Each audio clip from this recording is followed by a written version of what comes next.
Hello and welcome to In the Roud.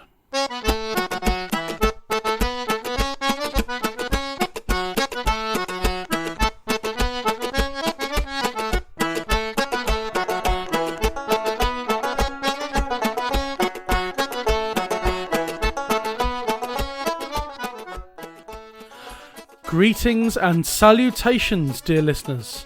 My name is Matt Quinn and welcome to another episode of In the Roud, a folk song podcast. Join me as we travel through the world of traditional folk song, one song per episode, in the order they appear in the Roud Index. Each episode will feature two guests, one providing an historical look at the song, while the other will be a singer from the folk music scene to talk about their own version of the song. So let's get going. This week's song is Roud 36, that's Child Ballad number 46, Captain WEDDERBURN'S Courtship. Later on we'll hear from our singer guest Barbara Snape, but for now let's have a look at the song's history with the creator of the Roud Index himself, Steve Roud. Well, hello and welcome back to In the Roud, Steve Roud. Hello. Hello there. Hello, how good to see you. How are you doing? I'm fine. Yes, good to be back. Good, yes. It's been a while. You weren't in the last season at all. No. This is your first one since last year. You did three for us in season 2. You did the Baffled Knight, the Three Butchers, and the False Night on the Road. Yeah, well, I don't want to, give you too much of a good thing beyond every time. No.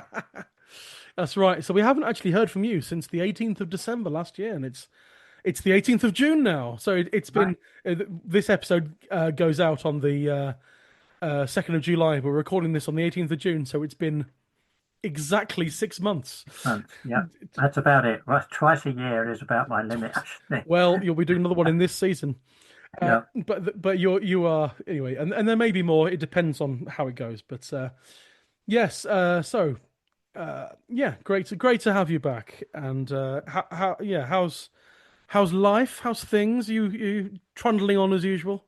As always. What else is there? One does. You're going to ask me about numbers, aren't you?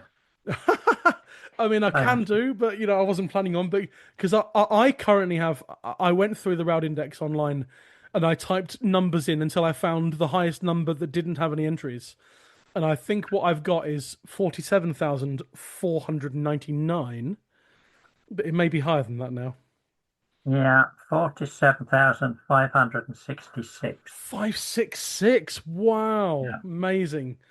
The problem is that yesterday I ran the numbers with 47499, and I found that I've now covered, with the songs on the Patreon and the podcast, I've now covered 0.1% of the Roud Index. However, you just give me a new number, so I'm now going to do what was it? Hang on a minute, I'm going to find the thing. 35 with last week's Tamlin. 35 plus a further 20 on the Patreon. 55 divided by 47,566. Whoops, 566 times 100. I've still covered 0.1% of the Roud Index. Well, yeah, I think it'll stay that. I'm sure your listeners are fascinated by all this. I got some good social media posts when I announced that the other week, so it's fine. People are quite amused that I've now covered 0.1% of the Roud Index. Yeah, well, I think the Roud Index goes up faster than your podcast. It does. If you could just stop for a few years, that'd be... Slow down. Yeah, okay. No, please don't slow down. We need as complete an index as possible. But that'd be fantastic. So am I right in thinking this is not to do with the song, but in terms of a Roud Index thing? Because obviously you're adding new songs quite regularly because you're going through some Irish collections now? Yeah, I'm specialising really on Irish collections because a lot of the English ones are pretty much done. So yes, lots of Irish stuff, and of course they, quite understandably, they have a lot of local songs, which I haven't come across before. So they, each one gets a new number because It might turn out to be extremely popular, or it might be just one version. You don't know. Well, so I was about to ask that I assume then that with all of these new numbers, say the last sort of few hundred or something, they're all essentially going to have one entry per number because you found it and then carrying on. Yeah, that they'll only have one entry at the beginning, but you'll be surprised how, once it's in there, I'll come across another one. Sure, 'Cause I'm also searching newspapers and that sort of right. stuff. But let's say round number 47,566 is going to have one because it's the most recent That's one. right. At the moment, yes. Yeah, so Yeah. it's it's not quite a rule of thumb, but you would imagine that as the numbers get higher, there are fewer entries per number, apart from when you get to Barbara Allen, obviously, and these line ones. But I imagine that if you did a kind of graph that showed you every round number on a y-axis with the x-axis being like the number of entries, there might vaguely be a kind of gradual downward curve. There would, if you're just counting the traditional collected versions. Right. But of course, all of a sudden, I come across a collected version of something where I've got 200 broadsides. Of course. Then the broadsides all come in. So And it gets rid of the broadside number and it becomes a round number. that's right, yeah. So it doesn't quite follow. Nothing's as simple No. as it sounds. Alas not. Alas not. Anyway, tis a grand job you're doing, as they say. Yeah, yeah, yeah. And but yes, so we last saw you in December on the podcast, but then I saw you last month or 2 months ago. You had the traditional song forum conference in Sheffield, Indeed we did, yes. which was a nice. I should have taken a photograph because we had you, Brian Peters, Steve Gardam, and David Atkinson. I should have had like an in the Roud sort of group photo. The Roud selfie. Yeah, how often are a few of the historical contributors going to be in the same room? At the next conference, which is in my diary, I think the next two conferences are in my diary. I will maybe I'll try some kind of in the Roud group in the Roud what's the word alumnus or something. Yeah, that's right. Yeah. Try and get some Okay. photos saying, look, they exist in physical form. Anyway, we are here today discussing Round 36, Child Ballad number 46, Captain Wedderburn's Courtship. So, where do we start? I mean, where do we start? We start with what's the song about and what is the plot? Yeah, okay. It's a relatively simple story. The only thing that's slightly different is the riddles which come in the middle of it, which we'll Yes. come back to. And really, they're the core of the story because, uh, as usual, starts off with a young woman, presume she's young, walking out alone or down a lane. And she meets with somebody who's variously called. I mean, Captain Wedderburn is the sort of standard name that we use, but he comes under all sorts of names. Oh yeah, I noticed some other names when I scrolled through we'll come on the to index. Yeah, him in a minute, but he can be a Captain Thunderbird or Thunder something or other. Captain Anyway, Thunderbird, blimey, that's yeah. the name doesn't matter, but the Wedderburn is the most common. So he, as always, makes a proposal not a proposal of marriage, but he says that if it weren't against the law, you and I in one bed would lie, and you'd lie next to the wall. Indeed. Wall having to rhyme with law, so take out the L's. Anyway, Well, this is I say this to some because I'm currently teaching my EFDSS Monday folk singers on Zoom, and we've been doing some Scots songs occasionally, and yeah, I have to we pick them apart, and sometimes it doesn't rhyme, and I say, okay, now pretend it's in a Scots accent. Now it rhymes. Now it rhymes perfectly well. Yeah. Yeah. So that's where that comes in.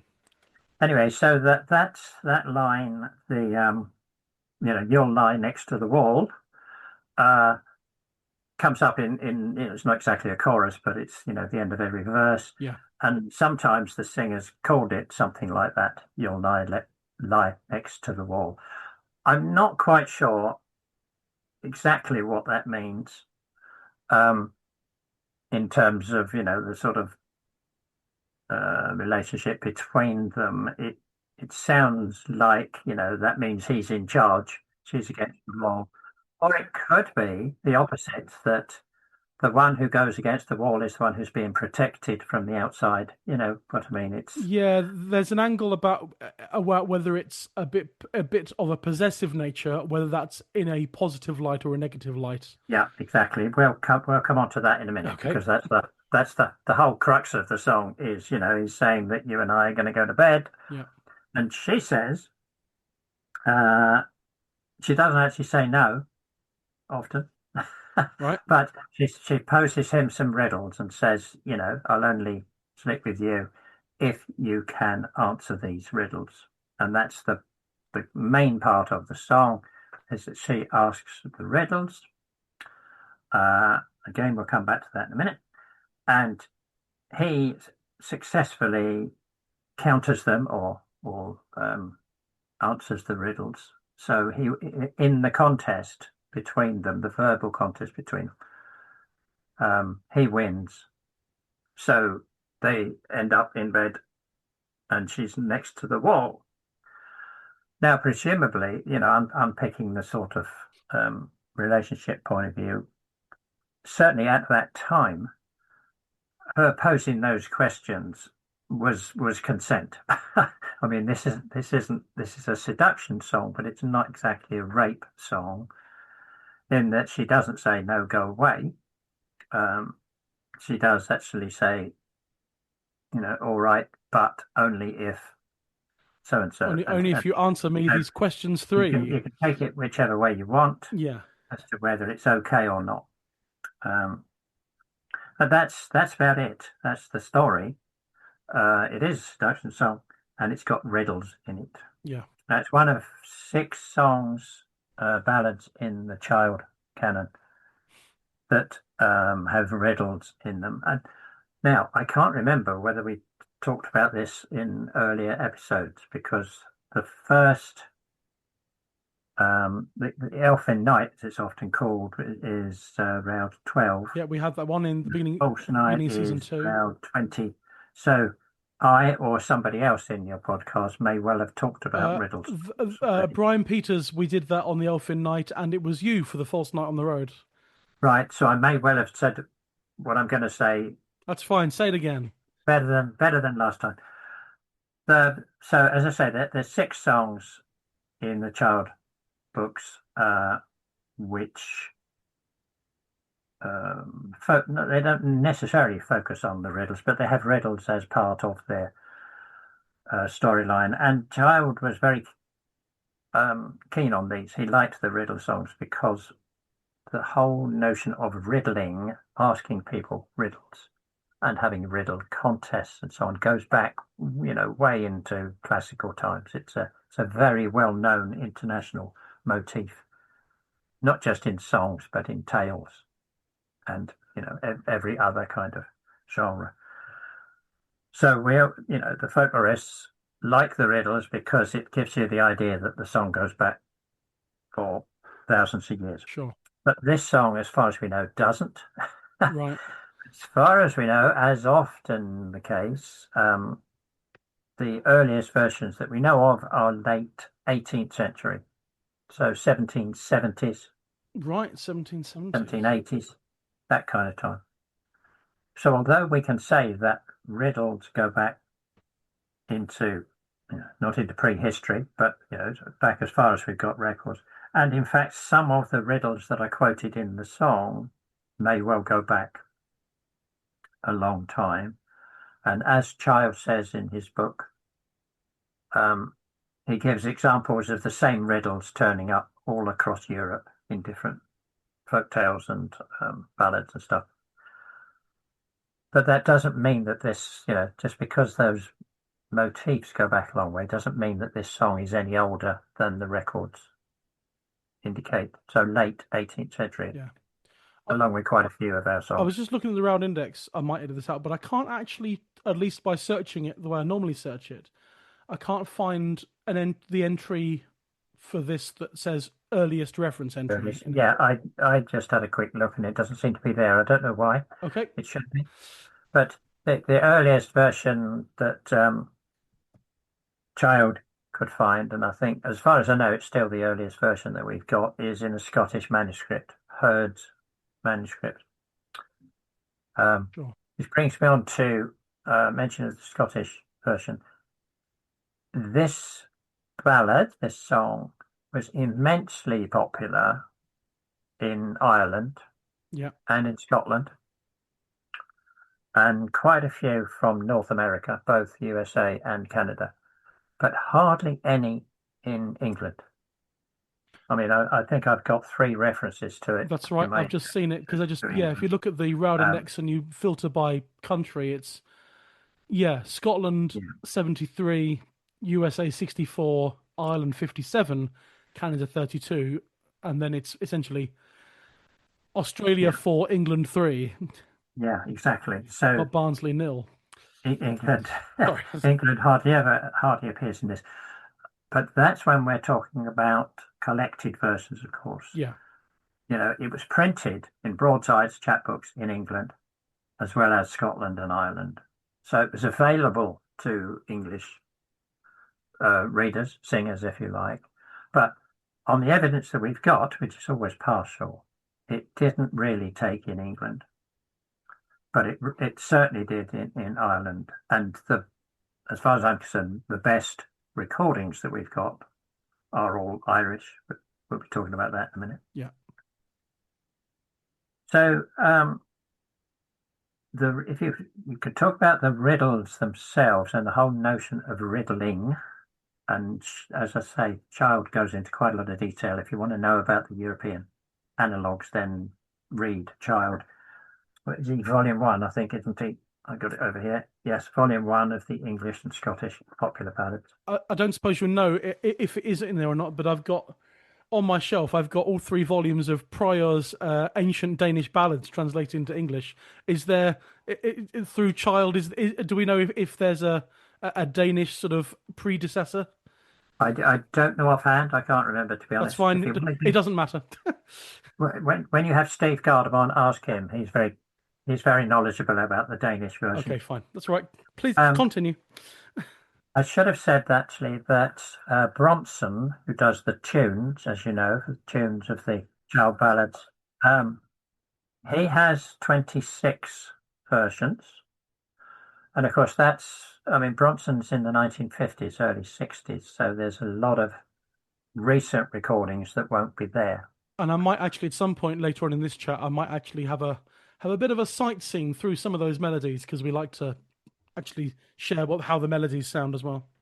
The key thing that Bronson says, he always gives a very interesting introduction to the tune. I mean, he doesn't go through all 26 tunes and compare them, but he gives a sort of summary. And the interesting thing he says is that the Scots tunes and the Irish tunes are quite not necessarily distinct as such, but distinctive. That there seems to be in this case, which is, not surprising really, that the Irish tunes and the Scottish tunes are, you can tell them apart, as it were. Yeah, sure. Which is useful to know if you're a tune person. Yeah, I might go through some of them in a few minutes or later on in this chat and sightseeing some of them to give our listeners an idea of how some of them go. There's, as I say, there's a lot of people have written about riddles. I mean, there's dozens, probably hundreds of books about riddles and riddling, and Anglo-Saxon riddles and riddles around the world.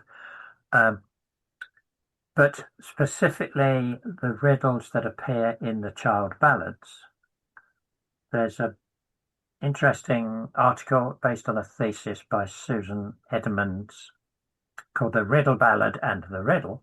Ooh. It's in a journal called Law and Language, Volume 5, Number 2, 1986, from Sheffield, of course, the Centre for English Cultural Tradition and Language.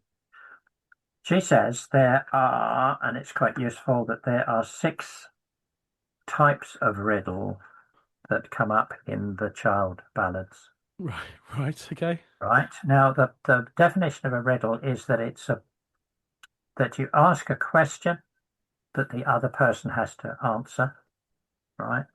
Or you set up a scenario, tell a little story which the other person has to guess the answer to. So if we didn't know the answer already, and I said to you, Humpty Dumpty sat on the wall, Humpty Dumpty had a great fall, all the king's horses, all the king's men couldn't put Humpty together again. And you would then have to say, oh, I wonder what that could be. And you won't guess it's an egg. In other words, I've set up this question as part of a story. Right, okay. The story or the question always has a hook or a sort of something to, it's all done in sort of metaphor and so on. What goes up a chimney down, but won't go down a chimney up? Yeah, my brain doesn't work on these Okay. sort of things. The answer is an umbrella. Okay, fine, yeah. Yeah. So the chimney is thrown in to misdirect you because it's got nothing to do with chimneys, It's just, yeah, sure. It's just what goes up, right? but not down, Okay. and what goes down, but not Yeah. up, Why did the chicken cross the road? to get to the other side. Yeah, that's the other side. That's right. The chicken has nothing to do with it. Yeah, It's a misdirection. it could be any. So It could be any animal. It's just, yeah. exactly. It's Yes. a MacGuffin in cinema parlance. So the key point about a riddle is that it's metaphorical, it's allegorical, it's symbolic language. It's designed to confuse you, and to misdirect you. And it's often a play on words. There are puns in there and so on. Anyway, so the kind of riddles that you get in Captain Wedderburn, you either have comparative questions, superlative questions, which are what's higher than a tree, what's greener than the grass, that kind of thing. I've just found a version in Bronson that has those exact ones. Yeah. Yeah. Then there are paradoxes, just simple questions and so on. But then in the other child ballads, not in this one, you get the impossible task kind of thing. And that's Now, and that's related to the Elfin Knight Scarborough Fair, the yeah, impossible plough task. me an acre of land Yeah, with a ram's horn, sure. that kind of thing. So the ones that are in Captain Wedderburn tend to be the simpler ones. What is rounder than a ring? What's greener than the grass? What's higher than a tree? And normally they are really quite straightforward. They're not particularly clever. But you do get the other ones. Like I bought my love a cherry without a stone. Right, yeah, those sorts of ones, yeah. I bought myself a chicken without a bone. That kind of question is in there as well. So that's a little bit cleverer. How can there be a chicken without a bone? And he says, well, the chicken when it's in the egg, blah, blah, blah. Yeah. So this contest of, the male and the female, the boy and the girl, the man and the woman, having this sexual repartee, if you like, is the core of the song, but it's also ties it in with these other songs that are clever riddles. And then we get to the problem with classifying and numbering all of this, is that the riddle bit, the questions, then got broken off and just sung on their own. Yes, because the cherry without a stone thing I've heard as a separate song just on its own. Exactly. It's those sorts of songs, yeah. Exactly.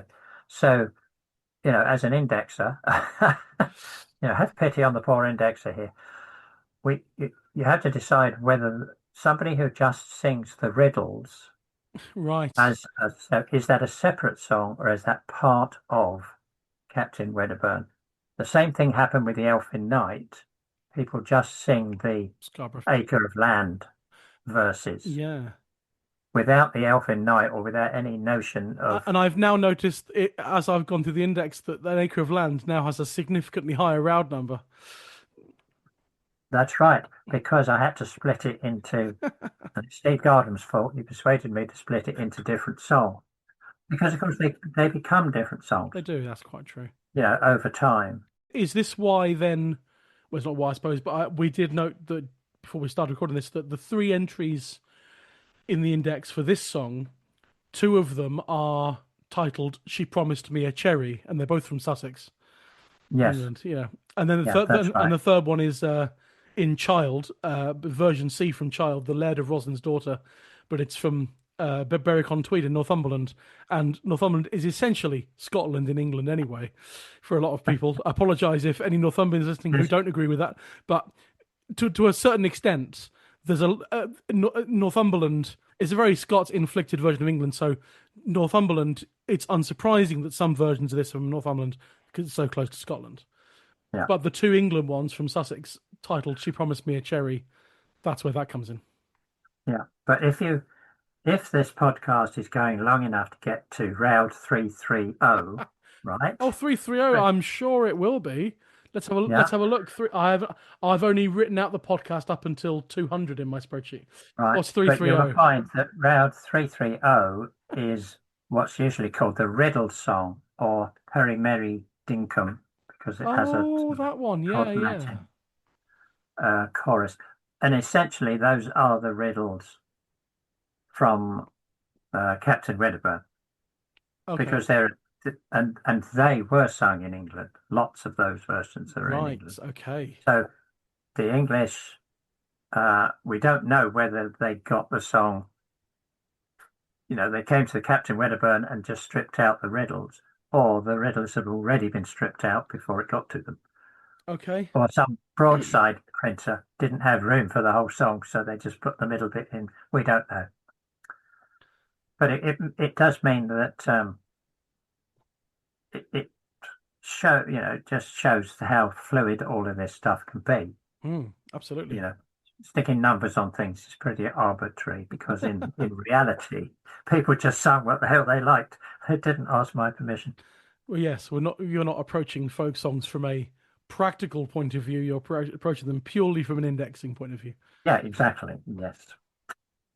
So I'm not sure there's much more to say about Captain Wedderburn. That's fine. As we say, he always gets his way. I don't, having said he always gets his way, I haven't checked every version, but normally he Normally, gets his way. And normally she doesn't complain, yeah. as far as I know. So in terms of the name, it's so. I guess the majority, because that's what we know it as. The majority of them, he is Captain Wedderburn, but there are other names. Yeah, And I was going through the index, the cursory scroll through the first page. We've got Captain Woodburn in Ireland, yeah. Captain Emiton, the Song of the Riddles. Any other names coming up? Captain Walker. Jack Johnson. Yeah, was there a boxer? I don't know, maybe I'm not sure. Captain Wedderburn, and sometimes the title is of the song is the Laird of Roslin's Daughter, and Yeah, sometimes so it's got. that's quite interesting in that, and I would guess without looking it up that they're mainly Scottish versions because they Yeah, focus on the daughter rather than on him. yeah, of course, And one of the fairly regular features is that she is a lord's daughter or at least a gentleman's daughter. yes, It starts off with a fair gentleman's daughter walked down a long lane. that's right. And I've noticed some first lines here. We got gentleman's fair daughter, nobleman's fair daughter, as a noble lady walked down the lane, a rich merchant's daughter. yeah, so this to the people singing them, if they took notice of of the inner workings of the text, as it were, this shows right from the start this is not a milkmaid or a shepherd's daughter. This is This is a posh lady. a posh lady uh, who wouldn't normally be accosted by just anybody in the street, well, in the country lane. But it also means that she's educated enough to answer back and pose these riddles and stuff. Yeah, In other words, it changes the dynamic, if you like, of course it does. Yeah, yeah, because they're equals. They are social equals. yeah. Whereas other ones, like, the knight and the shepherd's daughter and so on, there's definitely this posh man meets working class Yeah, girl. but almost a class divide, but there wouldn't have been the class system back then. But that Yeah, sort of thing. exactly. But it also brings in a frisson of, who has the power, who has the Mm, control of the situation. absolutely. So in this case, you could say that they're social equals. Yes, that's right. Yeah, So that does slightly change the indeed. feel of the song. I've just found an Irish one in the index. King Connell's daughter. So we Yeah. know the name of it's a daughter of a king in that one. Um, and Although Princess Elizabeth or something. maybe yeah, and then the merchant's daughter, the nobleman's fair lady, Bold Robbington. That's a American one. Captain Wedderburn, Captain Walker, Mister Woodburn. But yeah, so there's a lot of them are variations on theme of Woodburn, Wedderburn, Woodburn, Yeah. and then you get some weird ones.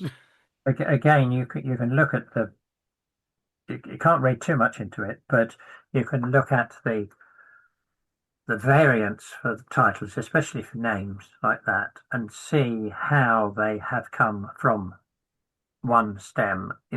Some people have just made something up or put something else in. Yeah. Yeah, but a lot of them start with W.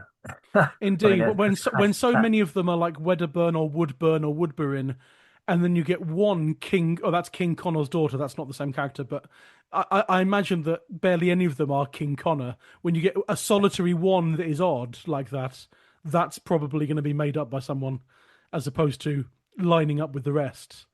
yeah, I think so. And in other words, even when things change a lot, they don't change a lot. No, In other words, they have features that stay the same. There's the song called the Wexford Girl or the Bloody or Miller. the Wexford girl, Uh, the Oxford girl. yeah, the Oxford Girl. I call it the X Factor. Oxford, Wexford. Yeah, yeah, A lot of them have the X in the name. sure. Lexington, even though they are thousands of miles apart, Yep. I just found an American one of the Duke of Rutland's daughter. So yeah, there's all these odd ones sort of wandering around. But yeah, there's I mean, I only went through the first 100 of the 300 entries, but you get the idea with the yeah, different names yeah. and things. And yeah, I found some of those different riddles. One of the ones in Bronson, number 7 in Bronson from the Greg manuscript, 1906 version. We've got, yeah, what is greener than the greenest grass? What is higher than the trees? What is worse than woman's wish? What's deeper than the seas? What bird sing? What bird sings first? And whereupon first doth the dew down fall? Tell me before I lay me down between you and the wall. And the reply: Holly's greener than the grass, heaven's higher than the trees. The devil is worse than a Worse woman's than wish. women's girls, yes. Hell's deeper than the sea. The cock crows first on cedar top. The dew down first doth fall, and we'll both lie in one bed, and you will lie next to the wall. Yeah. So they're all very easy. I mean, she didn't really set anything No, difficult there. those are the riddles I think I am most familiar with in versions of this song Yeah. as well. Those seem to be the standard ones. But One thing I didn't say, just getting back to, I've just looked at my notes. Uh, those early versions in the 1770s, 1780s sort of time, um, one of the Scottish commentators, Jameson, does actually say that this was already immensely popular. So right, around 1800, I think we're talking, or yeah, 1810, like that. In other words, although our first mention is 1770s, 1780s, it was called immensely popular and well known, within 20 years of that. right, yeah, You see what I mean? So it's not as if no, it starts off without anybody. In other words, we could say that shows that it was a relatively new song, in that it was the latest hit, and then as and it it were. spread around. Well, Could argue that, but I'm not yeah. sure how. Well, I just found the second version in Bronson, Christie manuscript, I suppose, 1881, and it says learned from his maternal grandfather. So you go back 2 generations from 1881. It's around the same sort of time as well. Yeah, So there's all that indication. That's very good. Yeah. And so, And of course, as we know from the sound recordings that you can talk about in a moment, was still very popular, especially in Ireland, yeah, from the 1950s when we started having tape recorders to record them. indeed. Um, whereas other songs, we've got lots of manuscript versions, but nobody was singing it by the time the tape recorders came along. As we found on the podcast, going through some of those more obscure child ballads, like on this season, Kempy K and Hind Etin, no one sings them, That's Paul, right. after about 1800, Yeah, that's right. Yeah. But this one was popular. And yeah, there's, how many versions did you say? 26 in Bronson, which is, that's quite Yeah, impressive. 26 tunes. And so Yeah. let's have a look at some of these. This is listeners of this podcast. I'm just word of warning. I haven't prepped any of this sight singing in advance, but I'm now going to attempt to sight sing a handful of a potted selection of Captain Wedderburn tunes that are in the Bronson tunes for the child ballads. A few of them do seem to be quite similar. Um, so the first one, for example, which is 1905, Scott's. I think it's in the Gregg manuscripts. Bum ba ba ba ba ba dum ba dum da da da da da da da da da da da da dun da da da da da da da da da da da da da, and that's very much the Riddles one because it's I must have to my supper a chicken without a bone. It's I must have to my supper a cherry without a stone. A cherry without a stone. So that's very much in that offshoot brand, I suppose. Yeah. But yeah, and then the next melody in Bronson is pretty similar. Not quite similar, but it's got bits of it from that. We've got the third one, that one 1881 learned from his maternal grandfather. Hmm. Let's see how this goes. I can edit around this. The listeners won't hear all my musical fumblings.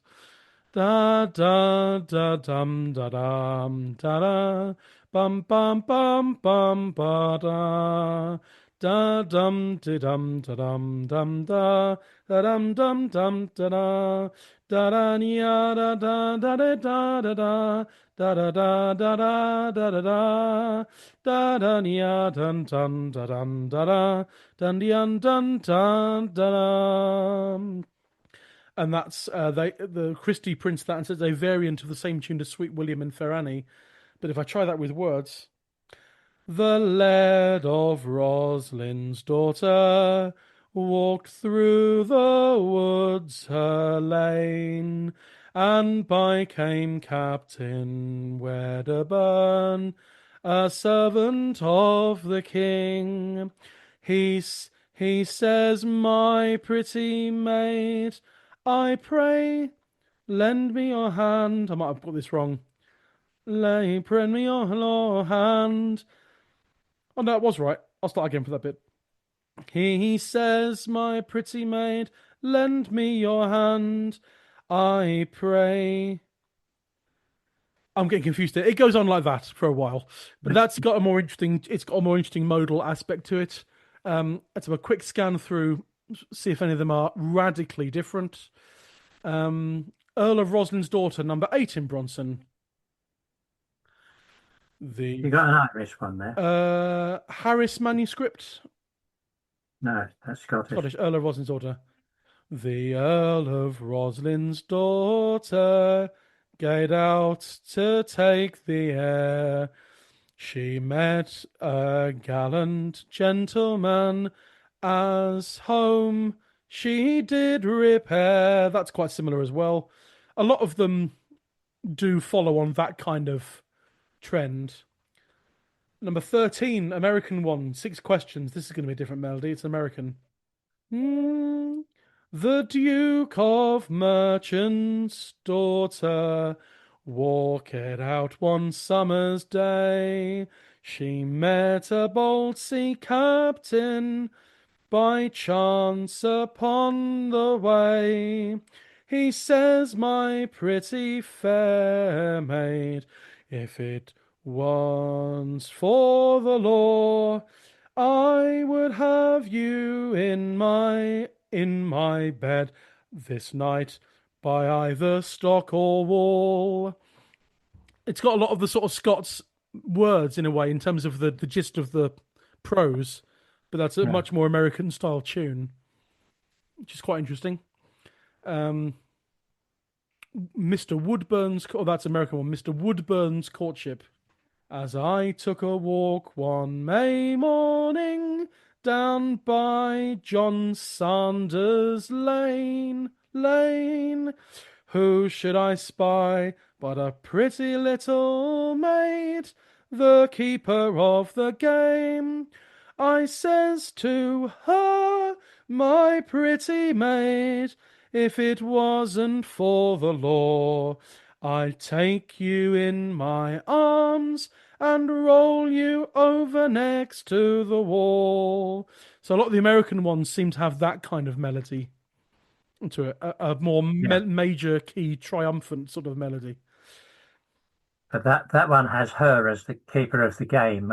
Yes. She's a gamekeeper, which is not quite how it should be. No, No, exactly. sometimes Captain Wedderburn is the keeper of the game. Right. Yeah. Yeah. Sort of all. And there's quite a few others that look quite complicated, and I'm not even going to try and sight sing them. But you get a gist of some of the Scots tunes, and a gist of some of the American tunes like that. So hope that wasn't too painful for some people listening. Recommended listening though, there are, I mean, certainly in the index, there's quite a lot. I mean, if you are saying with the duplicates and things as usual, but if you filter the index by sound recordings or audio, we've got 71, 72 Yeah. evidence of at least 70 audio recordings. Yes. Yeah. But Which, some of them will be duplicates. There's at least three duplicates of one singer, and all that sort of thing.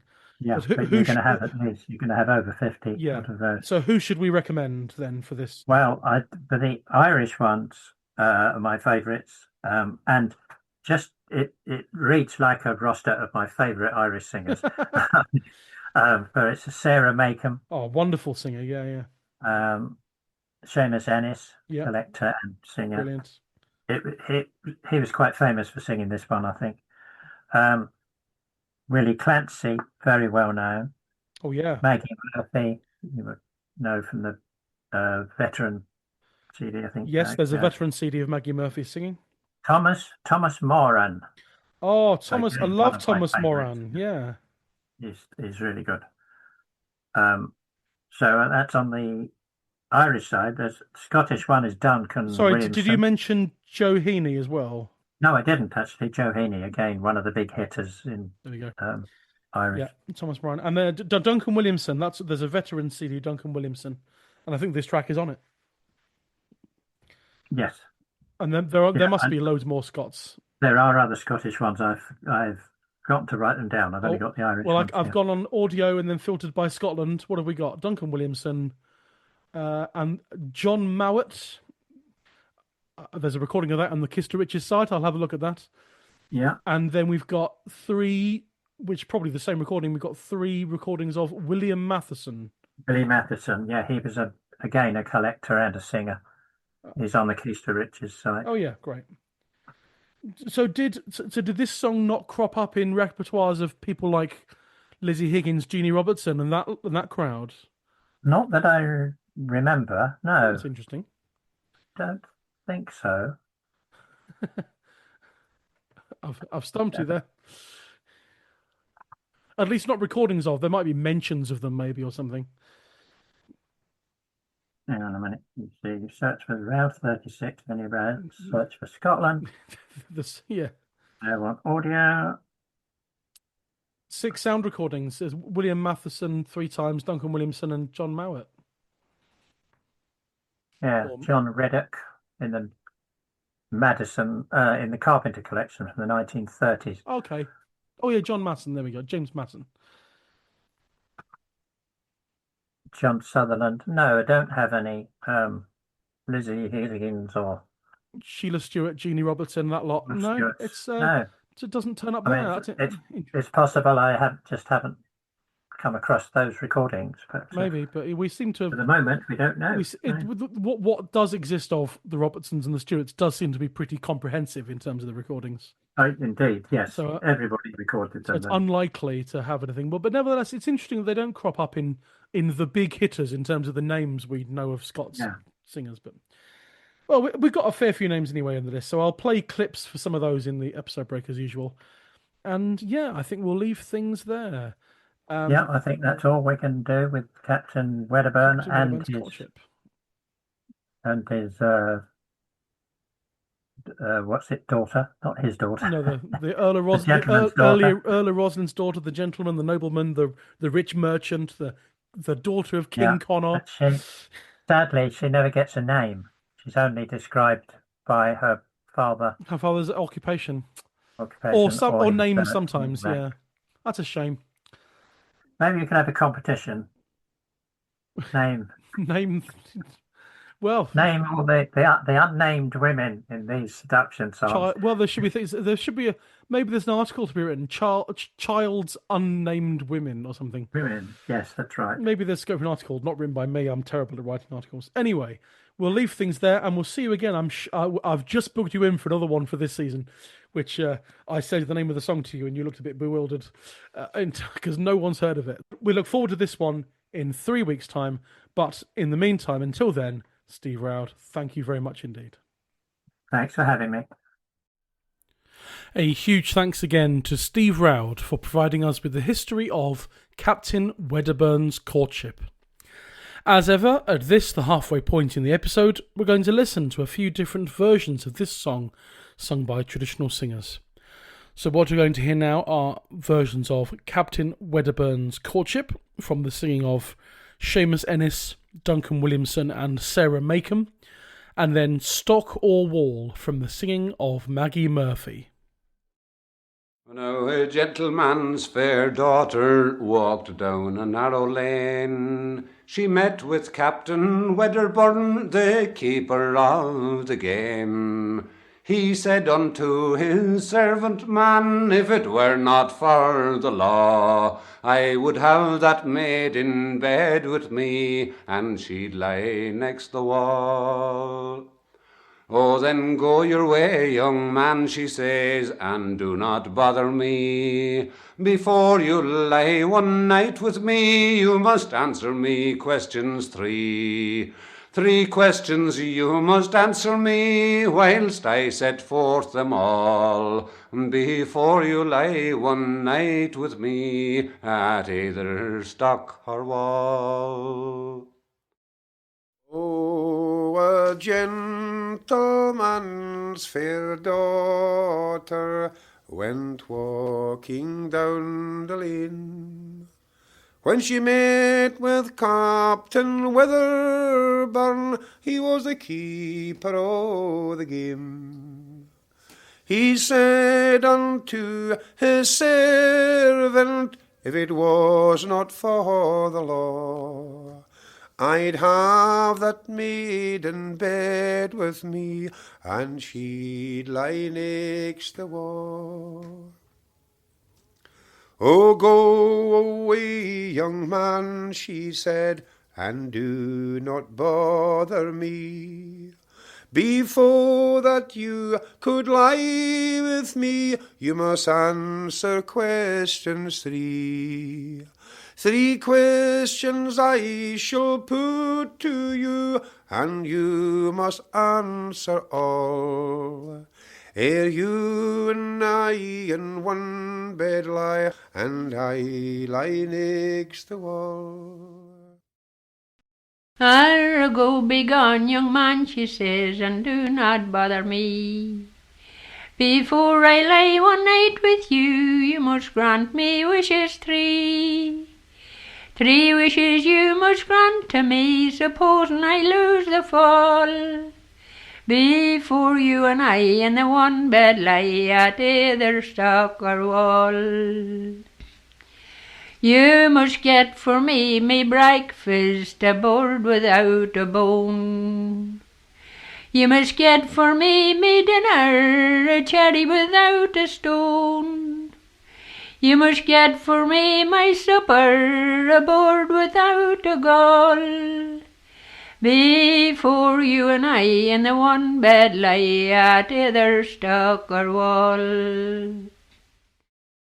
As I went out a-walking down by yon yellow lane, I met with Captain Hamilton, the keeper of the game. Said he unto his servant maid, would it be against the law for you and I in one bed lie, and you lie next the wall? It's so begone, you false young man, and do not trouble me. Before I'd lie one night with you, you must get me dishes 3. 3 dishes you must get for me, and I shall eat them all. Before I'd lie one night with you at either stock or wall. And you can find the links to those tracks and the albums from which they came in the show notes. I just want to take a minute or so now to tell you about our Patreon. Over on Patreon, we mainly cover songs from a lot further on in the Roud Index. As you might imagine, on the main podcast, going from number 1 onwards, and this one being 36. It's been going for over a year now. We've just reached number 36. This is obviously, we're never going to cover many higher Roud numbers because we're going numerically. And so, as Steve Roud says earlier, the Roud Index is currently at about 4, in the middle of the 47,000s, I think he said. And so, yes, obviously, low Roud numbers comparatively on the podcast. But on the Patreon, we can cover songs from anywhere else in the Roud Index. And so our main strand of episodes on Patreon is called Singer's Choice. And that's a chance to have on one singer guest for 3 whole episodes. And all 3 songs are of their own choosing. Songs from their own back catalogue and also, consequently, from anywhere in the Roud Index. So far, for Singer's Choice mini-seasons, we've had as our guests Nancy Kerr, Mossy Christian, Rachel McShane and George Sansom. Also, every year we do a carols mini-season where we delve into the world of village carols and similar songs. There's quite a few hymns that actually have Roud numbers as well because they've been sung by the people. Our other strand is called Spotlight, and it's a chance for us to delve into some subject matters other than songs, such as song collectors, traditional singers, and, regions of song collecting in terms of areas of the country. All that sort of thing. So we have 2 subscription tiers, £5 per month or £10 per month. £10 per month will give you access to all the bonus content, whereas £5 per month will give you access to just some of the bonus content.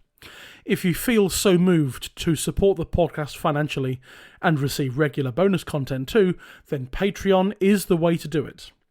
We're currently in the middle of a Singer's Choice mini-season with special guest Jess Arrowsmith, where we've covered 3 songs chosen by her. You'll remember that Jess was a singer guest on the podcast back in season 2.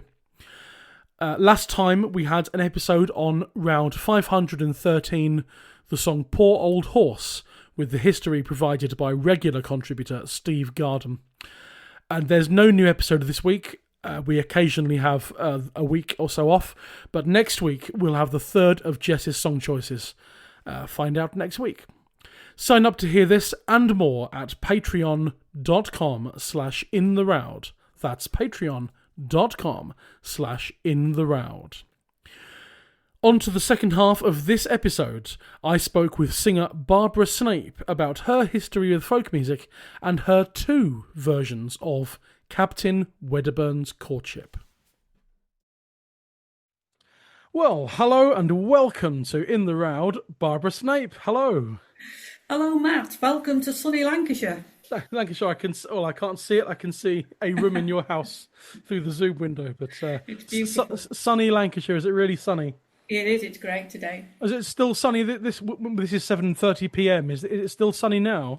It is, yeah. Yeah. Oh, well, cracking the lucky, flags. lucky you. We're Sheffield, or I'm about 20 minutes north of Sheffield, but nevertheless, it is overcast and grey now. But it's been off and on sunny today, so Yeah, it does. much nicer than the awful heat we had over the last weekend. It was overwhelming. Oh, I know. That's what we get for living in this country, and being acclimatized to this country's weather. In that when it gets to that heat, we just collapse rather than get on with life. Really great to have you on. This is I was back when I was prepping this season. I was getting mildly worried about trying to find someone to be the singer guest for this episode, because there aren't that many people that sing it. I know. We'll come to it later, but I know that that previous podcast guest John Bowden, who was on season 1, episode 1, has sung it with his band, with the band Bellowhead. Right. So I know that it's certainly one that he could have done, but he's busy, and I don't want to repeat singing guests too often or too frequently. But yeah, and then you and I and lots of other people were in Sheffield at the Traditional Song Forum conference, and you leapt over towards me and told me that you sing 2 versions of this, and so I took you up on that offer, and here we are today. Oh, thank you. No, it's great to have you. So before we get into Captain Wedderburn's Courtship, we heard the inimitable Steve Roud earlier on, giving us the history of it. Before we get into sort of your history with the song and what you sing now, give us a bit of Barbara Snape history and a bit of, what's your sort of musical upbringing, if there was one, and your sort of history with folk music. Well, I go back a long way. There was always music in our house. My dad was a smashing piano player and accordion player. He had a little band with his dad and his brothers, just after the war this would be, so it's a long time ago. But no sort of folk music. I just loved sort of folk music at school and things. You used to do singing together and things. You've probably heard about singing together, where we used to all sit around and in the choir and things. And I always lent, as I got older, I always lent more to sort of Cat Stevens and Donovan and Peter, Paul and Mary, rather than sort of poppy type music. Although coming from Birkenhead, I obviously love the Beatles and what have you. Oh yeah. So when I was about 14, I was in an amateur dramatic society at the YMCA, and there were 3 lads who used to practice there, their guitars there. There were 3 of them. They were really good, and they had a little folk club. And I went along one night, and there was a leaflet to say that the Spinners were on at the local Floral Hall. So I went to see the Spinners, and I found out that every Monday they had a club in Liverpool, even though they were sort of famous, as it were. Every Monday night they had a club above a pub in Liverpool. So me and my sister and a friend used to go over. It took us over an hour to get there, and if the trains weren't running, we had to get the ferry across the Mersey. But you had to get there very early, or you wouldn't get in. It was always packed. Wow. But there, I saw people like the Copper family. I saw there. Archie Fisher was there. Barbara Dixon. A very young Ali Bain came down with his tutor, Tom. What's it called? Tom Anderson. Yeah. All sorts of people. Hugh McCall, Peggy Seeger. It was amazing. He was there. But also, every Monday night, leaning on the bar, was a very young John Howson and his friend Bernie Davis, Rosie Davis's brother, big brother. Oh yeah, Bernie Davis, who was the banjo player in the Quarrymen that turned into the Beatles. Yeah. I know my history. I know my music history. So they were always there, because they had some brilliant guests, and quite often they had what was his name, the shanty man, Stan Hugel. He was a good friend of theirs, and quite often he would be there. And I must admit, I'm a bit ashamed, because we used to giggle. We'd never come across a proper shanty man before. And, he used to do all these squeals and whips and things at the end of lines. And so we thought it was quite amusing. At 15, you can understand. So anyway, got talking to John and Bernie one night, and they ran a traditional folk club at the Mitre on Dale Street on a Saturday. So we started going there. And I eventually got singing with John, and we used to go around folk clubs, and we used to travel out to a lot of different traditions, like the coconut dances and the pace egging and all that sort of thing, and up and down the country, and then festivals and things. And then when John left, I started singing with in an Irish group, and then after that finished, I started singing in a gospel group.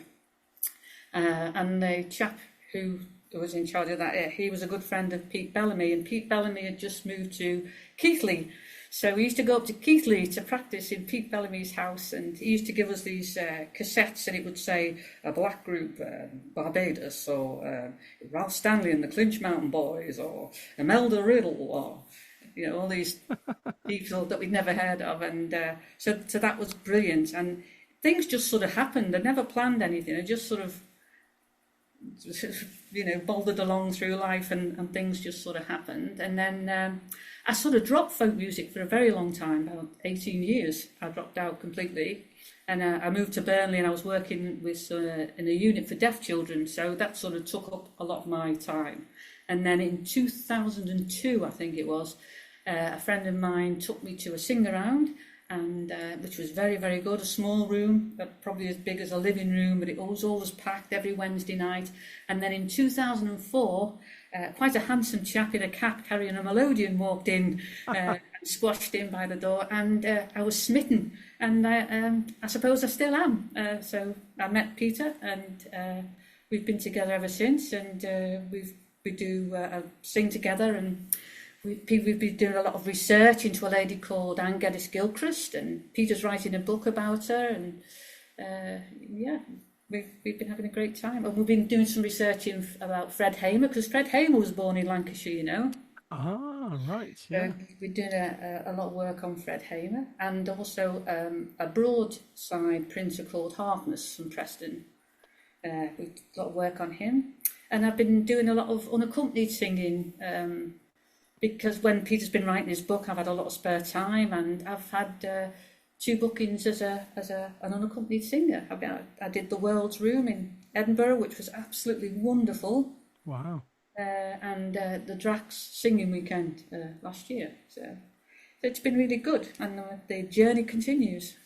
Indeed, yes. It's great that you and Peter both do more research into other stuff like singers and collectors, because we'll definitely use you on the Patreon side of In the Roud. Okay. Because that's where, as people listen know, we mainly on the Patreon we cover songs from a lot further on in the Roud Index that otherwise we'd never get to cover. But we also do spotlight episodes on singers and collectors and things. So I'm sure we'll find space for a collector spotlight on Gilchrist and that'd be great. a Hamer as well and stuff. And there'll be all sorts of things to get your knowledge on for that lot. So that'll be great. Yeah, that'll be fab. She's got a brilliant version of William Taylor that she collected down in Sussex.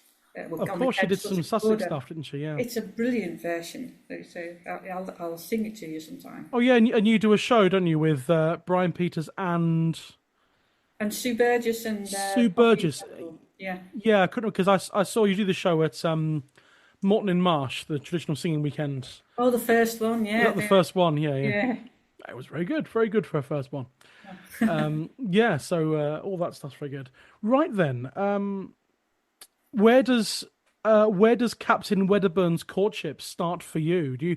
Are you able to pinpoint a particular moment when you first came across this song, or is this a song that has kind of almost always been in your folky subconscious, as it were?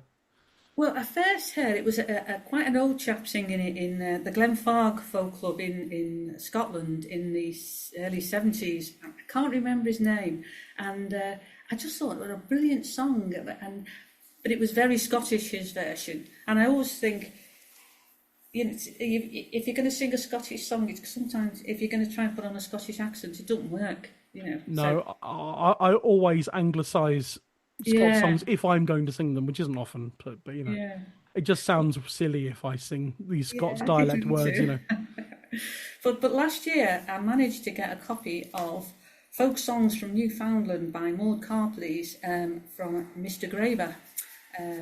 He was very kindly let me have it, and the first song I found in it that I really loved was Captain Wedderburn's Courtship, but it was a different one because it seemed to me to be quite spooky.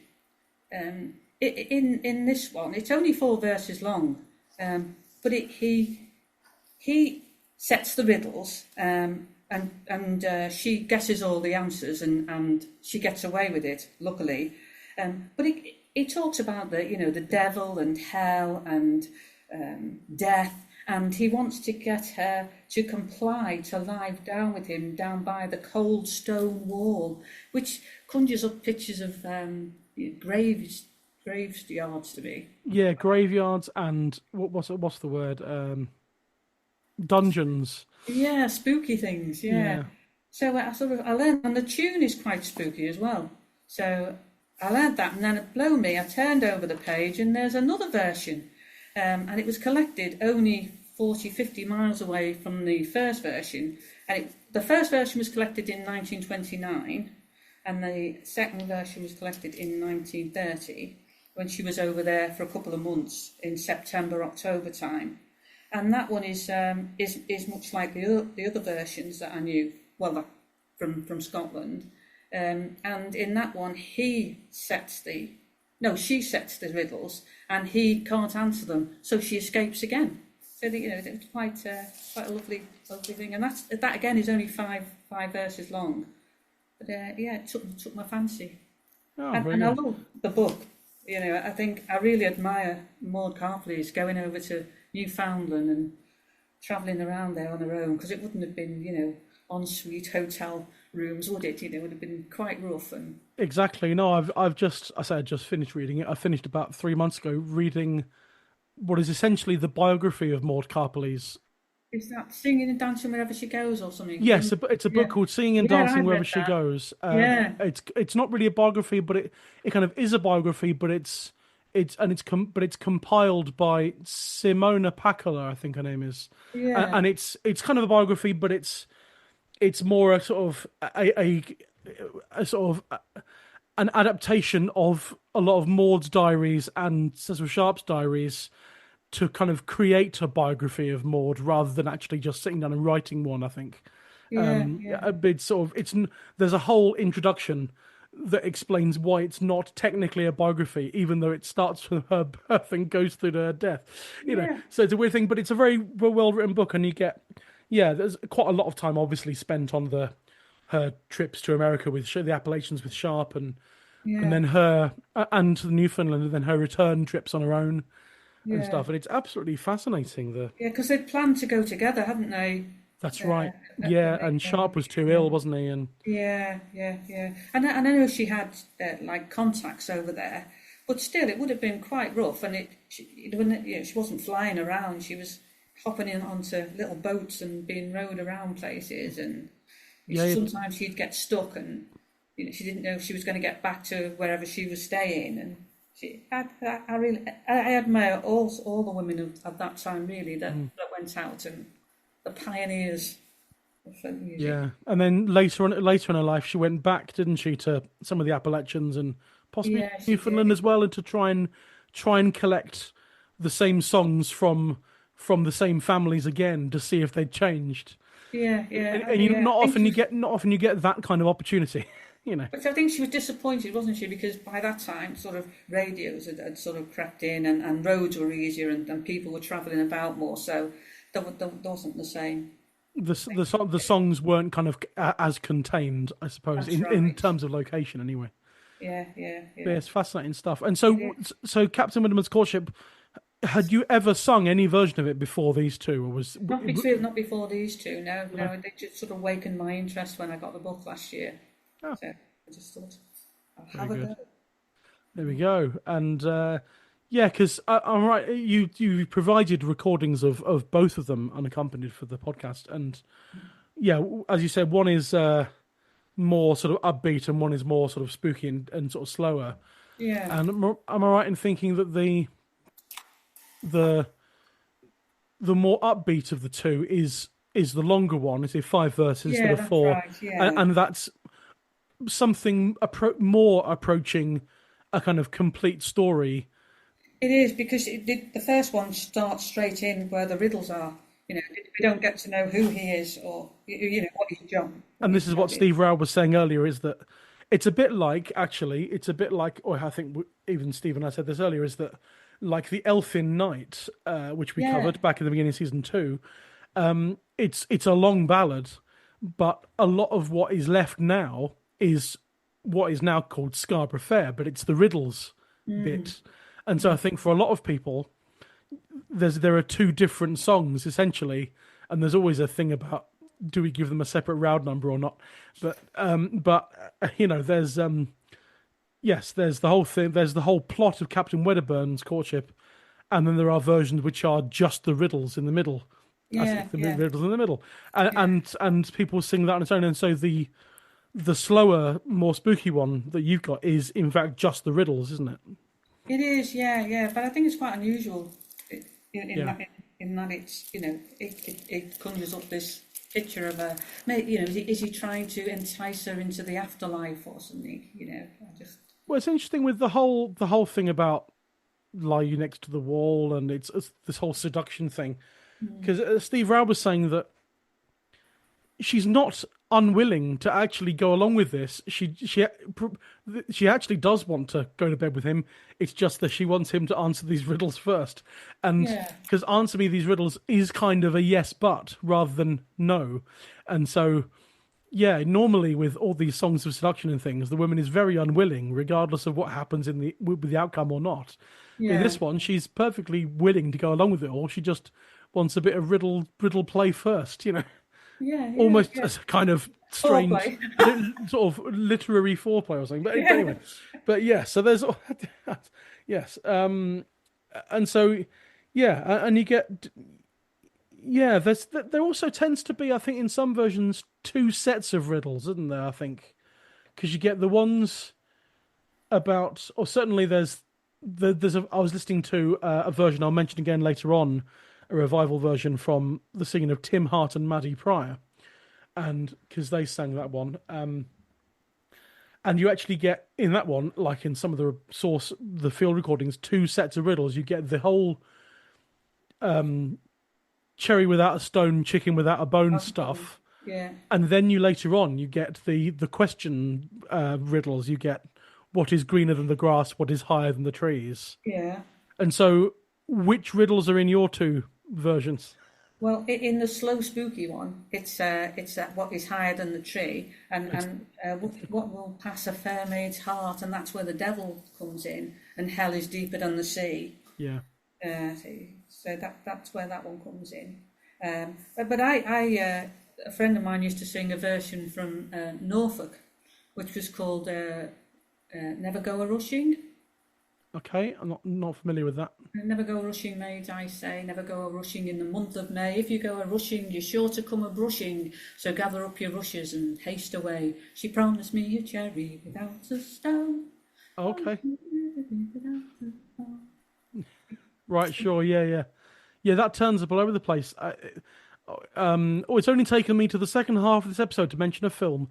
There's the famous film from 1980. Or was it 1978 or something? American comedy called National Lampoon's Animal House. Oh, yeah.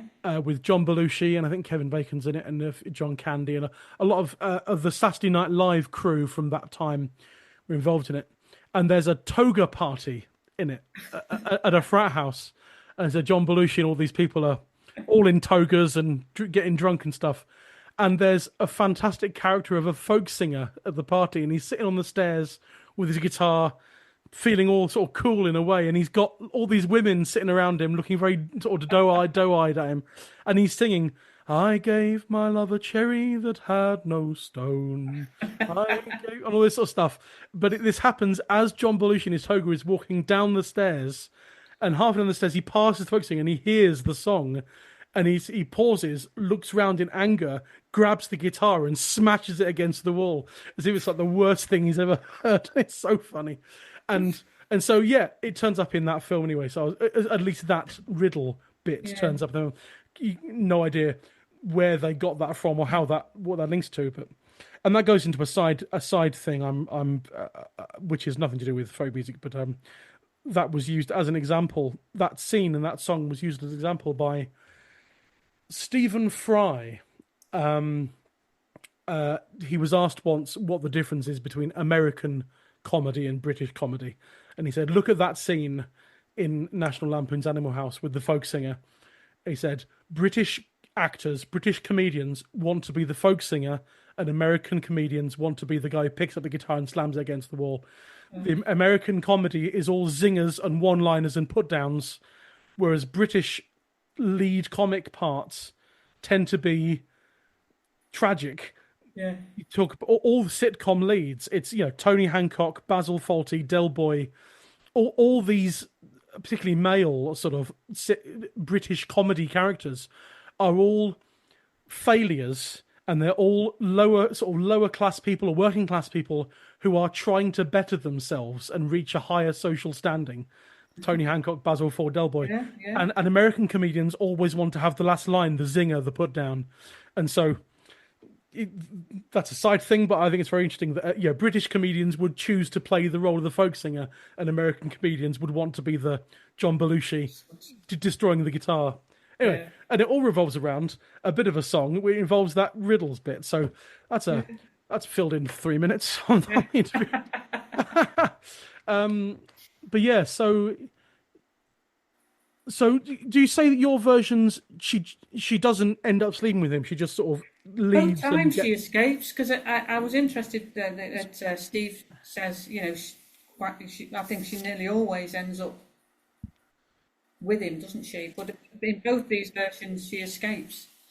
Right. Well, there we go. Yeah. Well, that's nice for some variety there, anyway. Yeah, it is. It's very interesting. Yeah. Even though normally, she's perfectly happy to go along with it all. She wants riddles answered. And then whenever I hear riddles in folk songs, I always think of Monty Python and the Holy Grail. And if you want to cross the bridge of death, answer me these questions 3. Yeah. And what is your name? What is your favourite colour? What is the average velocity of an unladen swallow? Yeah. And so I just think we should. One day I might throw some of those questions into one of these ballads and see if anyone notices.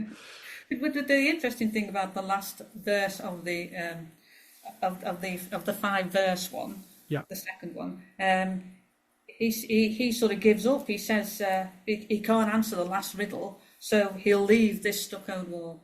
Oh, what is the last riddle?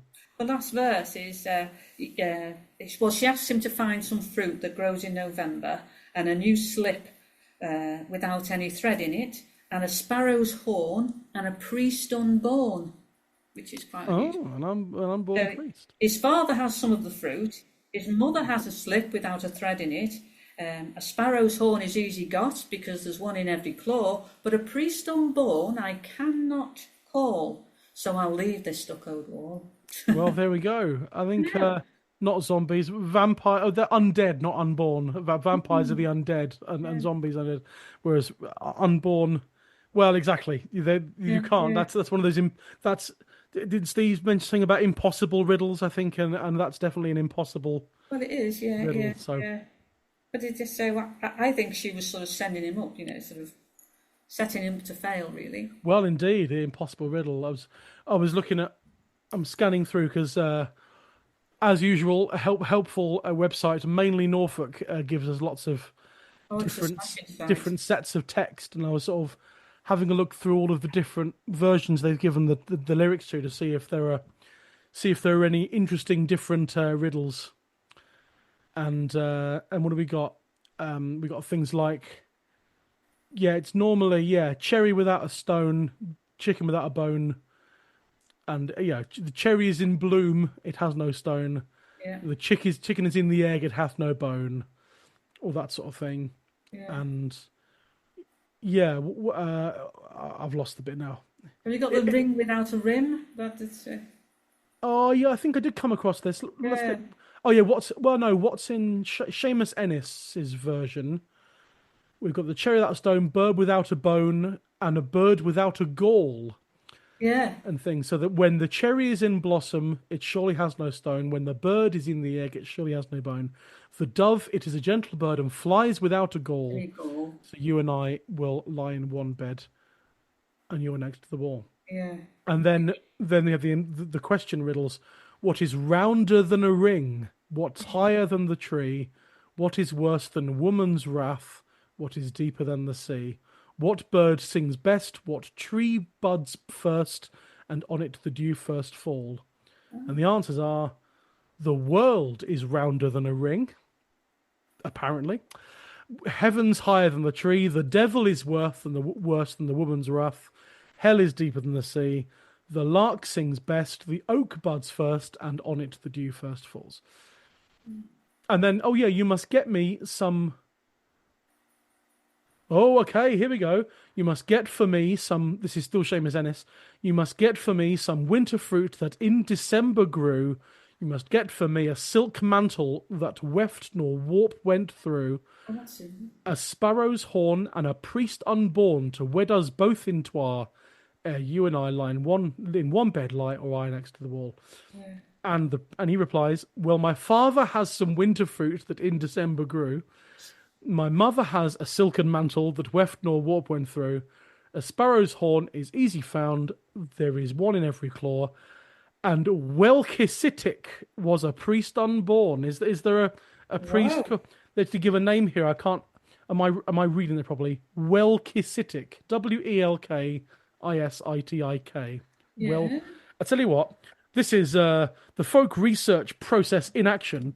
While we're on here, I'm going to Google that word, and apology to any listeners who may think they know what that means. Because he got that from a farmer, didn't he? And it was in Leitrim, and he said he got it from a farmer who'd never been outside the cow gate. He'd never been outside the farm. Wow. Okay. Okay. Nothing's coming up for Welkisitic. It might just be a garbled word, and if I put it in quotes so that nothing else comes up except that word, 0 results on Google. I was wondering if it was like the name of some priest from the 1300s or something that, one of those sorts of odd details you find. But Welkisitic was a priest unborn and you'll lie next to the wall. So there we go. So Seamus Ennis, anyone thinks they know what Welkisitic means, or is it like a mishearing or a mondegreen of a religious term? Listeners, get in touch. If anyone thinks they might know what it means, get in touch. However, here we go. This is more. The Willie Clancy version has a different name, and I can't even pronounce this, but I'm going to put it into Google and see if it comes up with anything. Aha! Here we go. Melchizedek. Have you heard of Melchizedek? No. Melchizedek was the king of Salem and priest of El Elyon in the Hebrew Bible. And so I think the Seamus Ennis one, which was Welkisitic, must be a garbling of Melchizedek. Yeah. And so Melchizedek was. Do we know when Melchizedek was? Let me just see if I can find out. Where it's mentioned in Genesis 14:18 to 20, the chapter and verse. I don't think we have any dates for Melchizedek. It must just be in the Hebrew Bible. This is Wikipedia, by the way, if anyone gets where I'm quoting from. In Christianity, according to the Epistle to the Hebrews, Jesus Christ is identified as the high priest forever in the order of Melchizedek. Goodness me. And so there we go. I think Melchizedek is a priest unborn. Is that because... I wonder if Wikipedia hasn't got any like birth or death dates. Is he like a one that's made up for the Hebrew Bible, and therefore he was never born, a fictional priest? Could have been, yeah. Anyway, there we go. Well, we got to the end of that. We got to the bottom of that one in some sort of way. But there we go. That's so Willie Clancy, the Song of the Riddles, has all of the stuff, but ends with Melchizedek, a priest unborn. And so that's interesting. I've never heard that one sung before, so it'd be quite interesting to have a go at that one at some point. Include some of these, and some of the riddles are the same as in my first version. A lot of Irish fishermen went over to Newfoundland, didn't they? Well, a lot of Irish, Scottish, and a lot of people from the southern half of England settled there in the sort of 17th century, I think. Right. So that's probably how it sort of travelled across. Indeed, yes. Maggie Murphy had Stockhall Wall, also called Captain Emerson. As I went out walking down by yon yellow lane, I met with Captain Emerson, the keeper of the game. The keeper of the game. And the riddles in that one, a bird without a bone, chair without a stone, bird without a gall. Same answers. And then we get what is rounder than the moon, and the globe is rounder than the moon in that one. So it's all variations on a theme. Yeah. What is worse? What's higher than the tree? Heaven's higher than the tree. What is worse than women's tongues? Ooh. And the devil is worse than women's tongues. Hell is deeper than the sea. The heather buds first. The thrush sings best. On I've the got ground. the thrush sings best. There you go. Yeah, so that's nice. Lots of mentions of doves and thrushes and things. Yeah. Anyway, we could ramble on like this for a while. Anything else you want to talk about? We've got.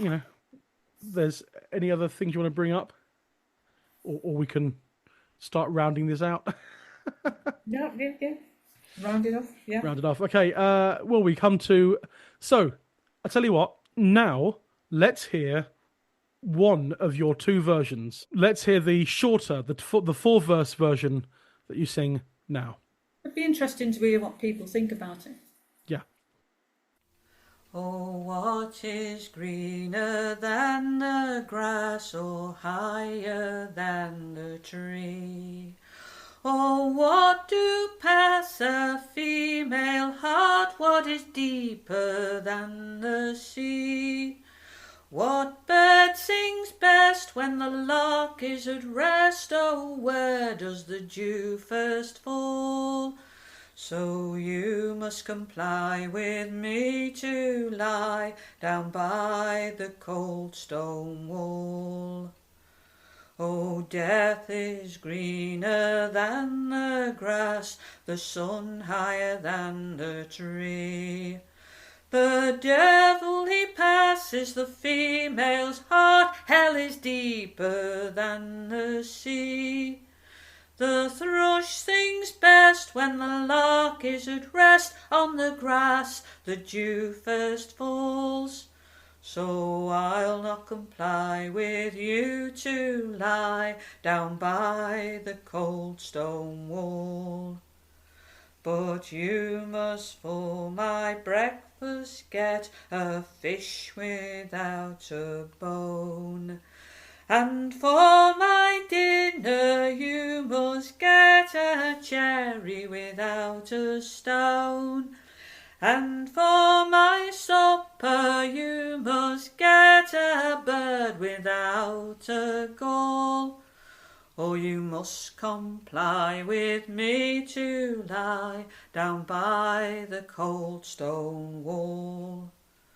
Oh, when a fish is in its spawn, you know it has no bone.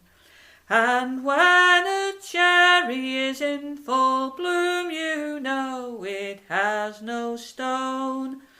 The dove, she is a gentle bird, she flies without any gall. So I'll not comply with you to lie down by the cold stone wall. And there we go. That was your version there. So let's go on to some recommended listening. This is where we recommend some more modern versions or versions from the folk revival, the non sort of field recordings side of things. Are you aware of anyone else that sings this, or I've got a list of things I can just go through? No, I haven't heard anyone else sing it. That's fine. So I've got a list. So some of them link to each other, so I'll attempt to do it in some sort of order. Maybe I'll end with... I did mention John Bowden and Bellerhead, so I'll probably end with them. But Let's attempt to go chronologically, shall we? So there's lots of field recordings of this, as we found out, but Ewan MacColl sang it there's a 1956 album that he made with A.L. Lloyd called The English and Scottish Popular Ballads, brackets, The Child Ballads, Volume 4. And on that's just, 2 LPs of Ewan and Bert Lloyd singing a load of child ballads. And it's it's on there somewhere, I don't know where it is. But Ewan MacColl singing that, and we've got the words on in Norfolk, and that's quite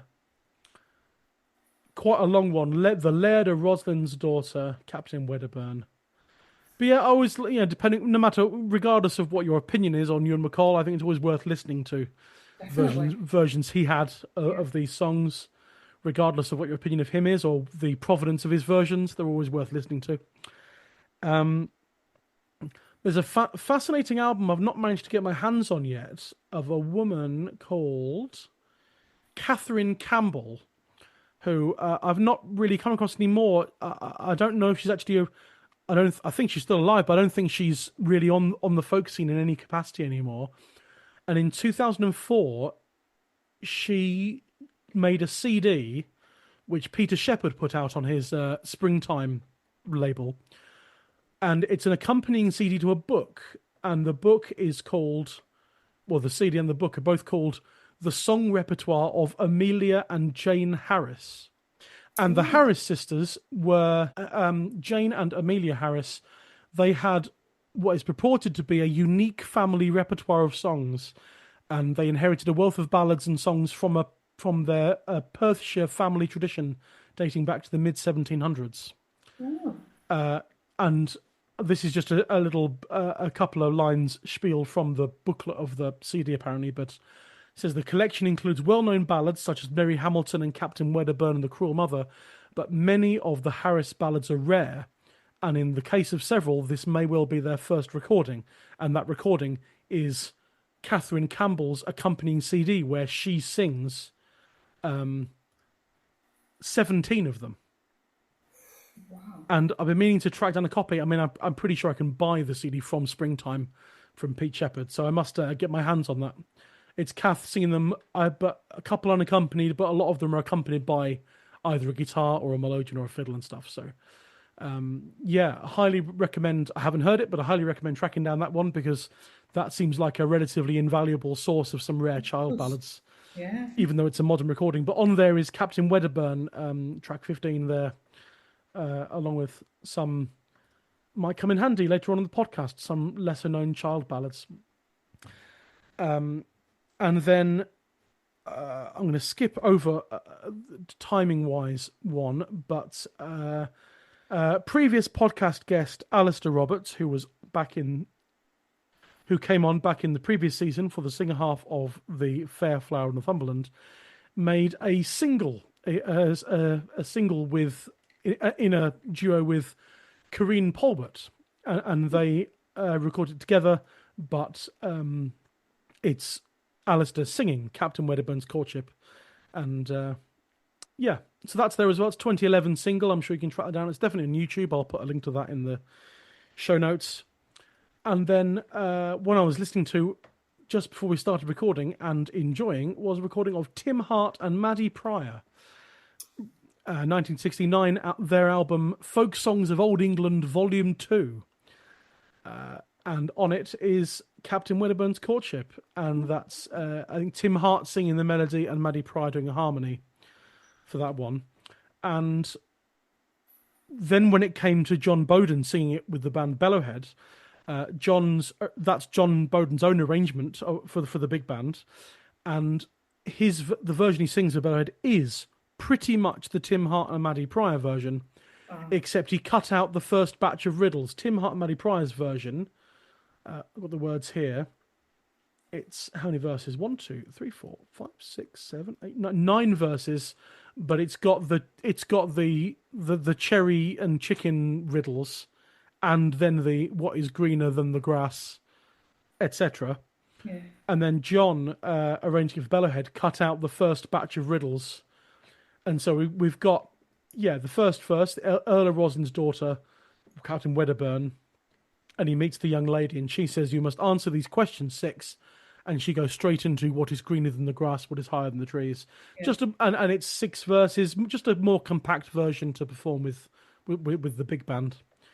And John acknowledged that he had possibly misheard Tim Hart and Maddie Pryor. There's a note from him on it. He recorded this for his A Folk Song a Day project, and he wrote a little bit of sleeve notes there saying he was really proud of his arrangement for Bellowhead, and saying he probably misheard something Tim Hart sang. And I think he did, because one of the riddles in Tim Hart's one, "What is greener than the grass? What is higher than the trees? Oh, what is worse than woman's vice? What is deeper than the sea?" Woman's vice. Death is greener than the grass, and is higher than the trees. The devil is worse than a woman's vice. Hell is deeper than the seas. The cock was the first bird that did crow, and the dew did first downfall. And John misheard that as what is worse than a woman's voice. And and the devil is worse than a woman's voice, which he admits he misheard, but he thinks it's quite funny, and so he kept it. And sometimes that's fair enough. It might not make sense, but sometimes it can be quite funny, and therefore keep it, Well, mine says, what does pass a female's heart? Is that one in yours? Sorry. Yeah. What will pass a female's heart, and what is deeper than the sea? And the devil will pass a female's heart. Oh. Well, there we go. I don't know. I do not understand, but I'm sure it's there. And the Bellowhead version is just called Captain Wedderburn, and it's on their 2010 album Hedonism. That's the album that starts with New York Girls, and was the one recorded at Abbey Road Studios. And then turned up on their Farewell Tour live album, and the reassembled live album they made during COVID as well. Yeah. And it skips the 3 verses with the first riddles. And yes, John said, "I wonder whether what worse than a woman's voice may be a mondegreen, but it makes me chuckle, so I left it." But, there we go. So, so there's a handful of revival versions there for people to check out. I'll put links to them, as usual, in the show notes. Thanks for coming on and chatting about your 2 versions. We'll hear the second of your 2 versions in a minute or so. And it'd be great to have you, certainly have you back at some point for a song at some point in the future of In the Roud. And we'll certainly have you and Peter either separate or together on for episodes on collectors and singers, because all this information deserves to be spread around, shared around with listeners and things. So when you come to a song called Stark Naked Robbery, I don't think anybody sings that, but we did. Well, we recently learned it, so mind you, it might be 1,000 and something, knowing my luck. Let's have a look. I wonder if I can find it. The Stark Naked Robbery on the it's Roud 1,630. I might not make it. Well, not sure I'll make it either, actually, at the speed I'm going. However, Patreon, the Patreon is where we cover songs from further on in the index, and it's at the choice of the singers rather than the choice of the number. So we could bear that in mind. Sometimes with those ones, with the ones from further on in the index, it can be a way of getting a really popular song covered that I'll never get to cover, a thing that everyone knows. Yeah. And it's also a good way to cover songs that only one person has ever sung in the entire history of the folk scene. We had that with Mossy Christian on the Patreon. He picked a song that only has 2 entries in the Roud Index. The Lady of Robin Hood's Bay, I think it was called. Oh, wow. There's 2 entries, and they're the same singer. One's an audio, one recording, and one's in a book from the same singer. And so sometimes it's good to cover songs that otherwise would never get covered because no one sings them. And sometimes you can cover songs that are really popular, and therefore we should cover them, So it's a good balance. And Stark Naked Robbery, there you go. Sounds exciting. I've piqued your interest there, haven't I? Indeed. Well, maybe we'll come to that at some point in the future on the Patreon as well. But for the meantime, though, Barbara Snape, thank you very much. Well, thank you. One of fair Scotland's daughters went out to take the air. She met a bold sea captain a-walking the field so fair. He said unto his serving man, if it was not for the law, I'd have this maid by my side laid beneath the stuccoed wall. You must get me for my breakfast a fish without a bone, and for my dinner you must get a cherry without a stone, and for my supper you must get a bed without a gall, before I'll comply with you to lie beneath the stuccoed wall. When a fish it is for spawn, in there is no bone, and when a cherry's in blossom, in it there is no stone. The dove she is a gentle bird, she flies without a gall, so you must comply with me to lie beneath the stuccoed wall. You must get for me some of the fruit that in November grows.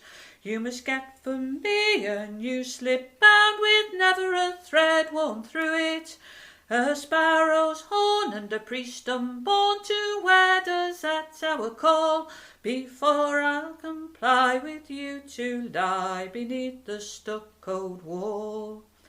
My father has some of the fruit that in November grows. My mother has a new slip bound with never a thread worn through it. A sparrow's horn is easy got, there's one in every claw, but a priest unborn I cannot call, so I'll leave this stuccoed wall.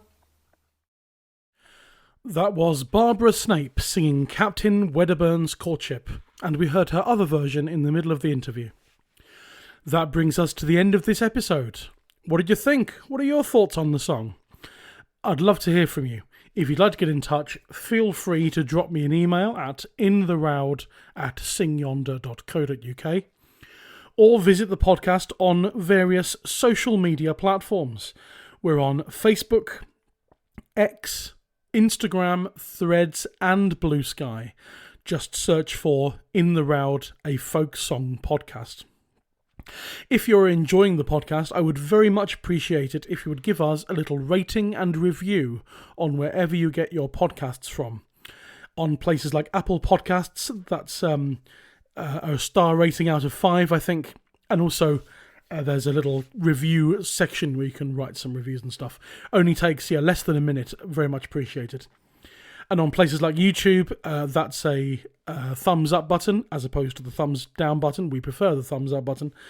And there's a comments section as well. And wherever you get your podcasts from, please do subscribe. That really helps bump the numbers. And it helps the algorithm to promote the podcast to reach a wider audience. In the Roud is a media partner of Veteran, the traditional music label. This week's song is included on 2 of their releases. Duncan Williamson singing Captain Wedderburn's Courtship on an album called Put Another Log on the Fire, and Maggie Murphy singing Stock or Wall on the album Linkin O'er the Lee. You can find these albums and more on their website, veteran.co.uk. One last huge thanks to this week's guests, Steve Roud and Barbara Snape. Join me next week for episode 7. We will be looking at Roud 37, which is Child Ballad 47. That's the song Proud Lady Margaret. Another single guest episode next week, as pretty much the only person I know who sings this song has also done all the research too. It seems a shame to not utilise her on both counts. She's been on the Patreon before, talking about the American traditional singer Emma Dusenberry in one of our Singer Spotlight episodes, and she's now making her podcast debut for next week's song. My guest will be Nora Rhodes. Until then, that's it from me. Stay safe, be well, and I'll see you next time in the Roud.